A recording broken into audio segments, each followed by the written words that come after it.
Well, a habit is a redundant set of automatic, unconscious thoughts, behaviors, and emotions that's acquired through repetition. A habit is when you've done something so many times that your body now knows how to do it better than your mind. So if you think about it, people wake up in the morning, they begin to think about their problems. Those problems are circuits of memories in the brain. Each one of those memories are connected to people and things at certain times and places. And if the brain is a record of the past, the moment they start their day, they're already thinking in the past. Each one of those memories has an emotion. Emotions are the end product of past experiences. So the moment they recall those memories of their problems, they all of a sudden feel unhappy, they feel sad, they feel pain. Now, how you think and how you feel creates your state of being. So the person's entire state of being when they start their day is in the past. So what does that mean? The familiar past will sooner or later be predictable future. So if you believe that your thoughts have something to do with your destiny, and you can't think greater than how you feel, or feelings have become the means of thinking, by very definition of emotions, you're thinking in the past. And for the most part, you're going to keep creating the same life. So then people grab their cell phone, they check their WhatsApp, they check their text, they check their emails, they check Facebook, they take a picture of their feet, they post it on Facebook, they tweet something, they do Instagram, they check the news, and now they feel really connected to everything that's known in their life. And then they go through a series of routine behaviors. They get out of bed on the same side, they go to the toilet, they get a cup of coffee, they take a shower, they get dressed, they drive to work the same way, they do the same things, they see the same people, they push the same emotional buttons, and that becomes the routine, and it becomes like a program. So now they've lost their free will to a program, and there's no unseen hand doing it to them. So when it comes time to change, the redundancy of that cycle becomes a subconscious program. So now 95% of who we are by the time we're 35 years old is a memorized set of behaviors, emotional reactions, unconscious habits, hardwired attitudes, beliefs, and perceptions that function like a computer program. So then a person can say with their 5% of their conscious mind, I want to be healthy, I want to be happy, I want to be free. But the body's on a whole different program. So then how do you begin to make those changes? Well, you have to get beyond the analytical mind, because what separates the conscious mind from the subconscious mind is the analytical mind. And that's where meditation comes in, because you can teach people through practice how to change their brainwaves, slow them down. And when they do that properly, they do enter the operating system where they can begin to make some really important changes.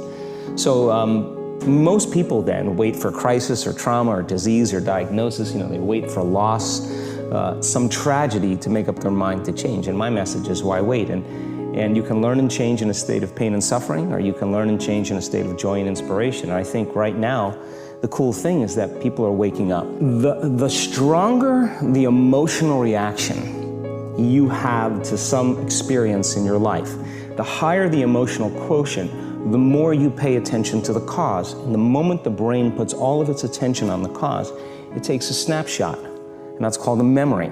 So long-term memories are created from very highly emotional experiences. So what happens then is that people think neurologically within the circuitry of that experience, and they feel chemically within the boundaries of those emotions.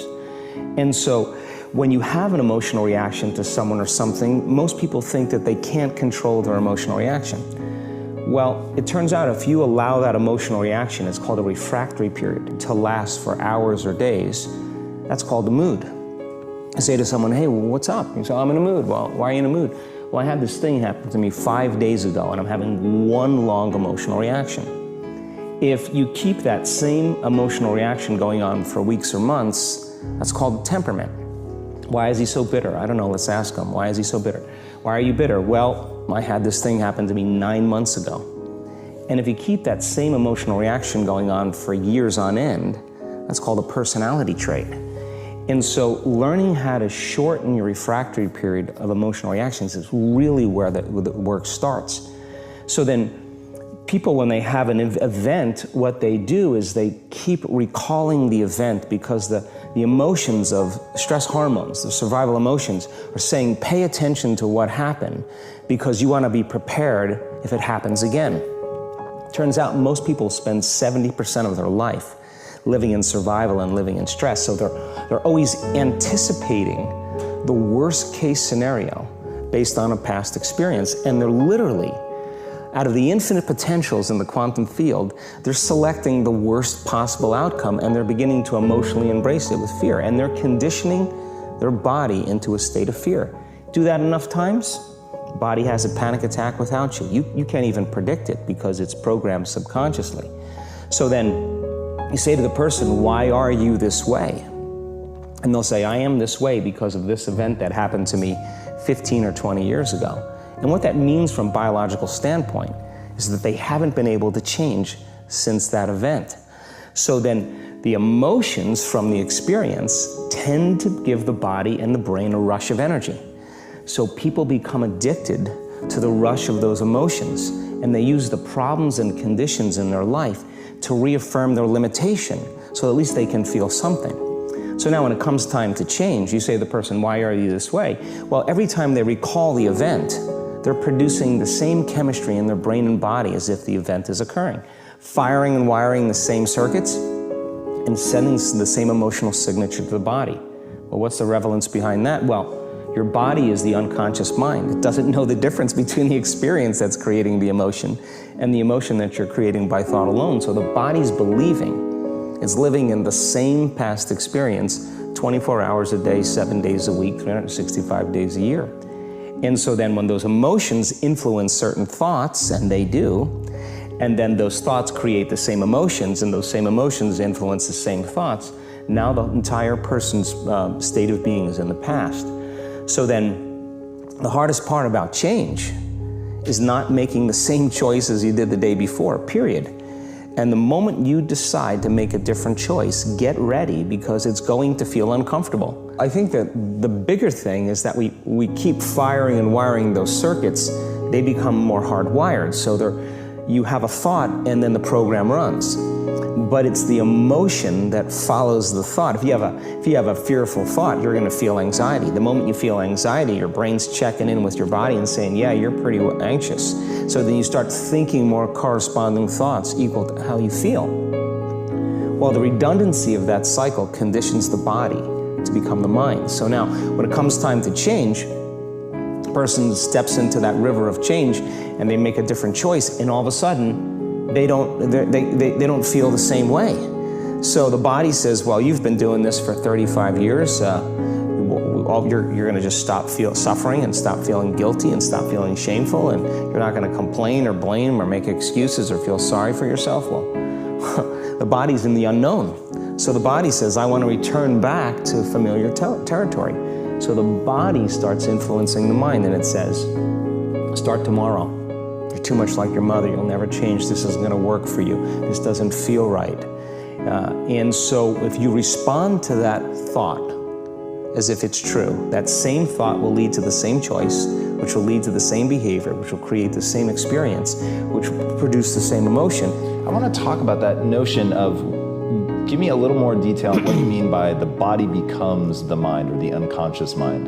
What do you mean by that exactly? Well, those are two different things. Your body is your unconscious mind.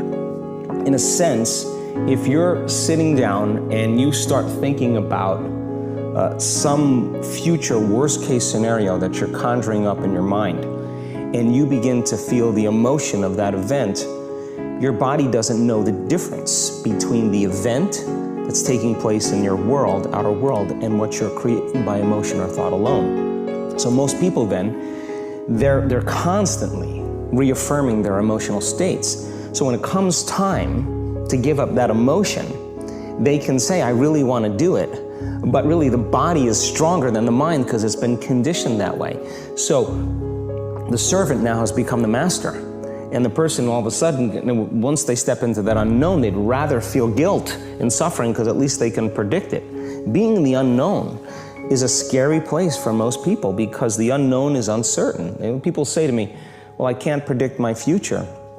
I'm in the unknown, and I always say the best way to predict your future is to create it. Not from the known, but from the unknown. What thoughts do you want to fire and wire in your brain? What behaviors do you want to demonstrate in one day?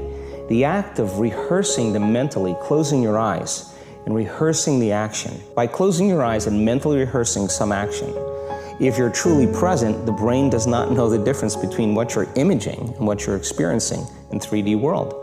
So then you begin to install the neurological hardware in your brain to look like the event has already occurred. Now, your brain is no longer a record of the past. Now it's a map to the future. And if you keep doing it, priming it that way, the hardware becomes a software program. And who knows, you just may start acting like a happy person. And then I think the hardest part is to teach our body emotionally what the future will feel like ahead of the actual experience. So what does that mean? You can't wait for your success to feel empowered. You can't wait for your wealth to feel abundant. You can't wait for your new relationship to feel love, or your healing to feel whole. I mean, that's the old model of reality, of cause and effect, waiting for something outside of us to change how we feel inside of us. And when we feel better inside of us, we pay attention to whoever or whatever caused it. But what that means then is that from the Newtonian world is that most people spend their whole life living in lack, waiting for something to change out there. What do you mean the Newtonian world? Newtonian world is all about the predictable. It's all about predicting a future. But the quantum model of reality is about causing an effect. The moment you start feeling abundant and worthy, you are generating wealth. The moment you're empowered and feel it, you're beginning to step towards your success. The moment you start feeling whole, your healing begins. And when you love yourself and you love all of life, you'll create an equal. And now you're causing an effect. And I think that's the difference between living as a victim in your world, saying, I am this way because of this person or that thing or this experience. They made me think and feel this way. When you switch that around, you become a creator of your world, and you start saying, my thinking and my feeling is changing an outcome in my life. And now, that's a whole different game, and we start believing more that we're creators of reality.